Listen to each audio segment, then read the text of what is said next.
রাত 2টা। মোবাইলটা হঠাৎ বাজতে শুরু করলো। স্ক্রিনে নামটা দেখে রাহুলের হাত কাঁপতে লাগলো, কারণ যে নামটা দেখা যাচ্ছিল সে মানুষটা 3 দিন আগেই মারা গেছে।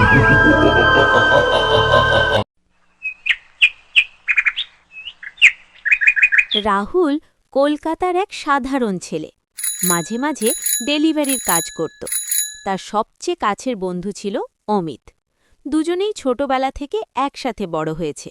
একদিন রাতে অমিত বলল, কাল সকালে আমি একটা কাজে যাচ্ছি, ফিরতে দেরি হবে। কিন্তু সেই সকালেই খবর এলো অমিত একটা অ্যাক্সিডেন্টে মারা গেছে। রাহুল ভেঙে পড়ে।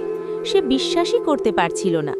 শেষবার অমিতের সাথে কথা বলার জন্য রাহুল তার নম্বরে কল করে, কিন্তু ফোনটা সুইচড অফ।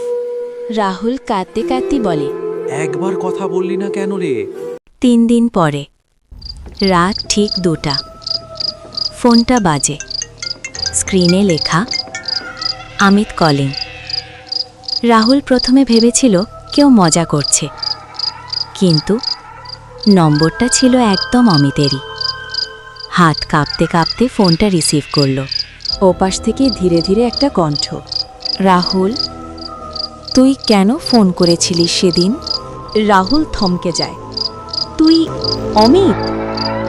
আমি আসতে পারিনি, আমি এখনো রাস্তার ধারে আছি। ভয় আর কান্না একসাথে চলে আসে রাহুলের।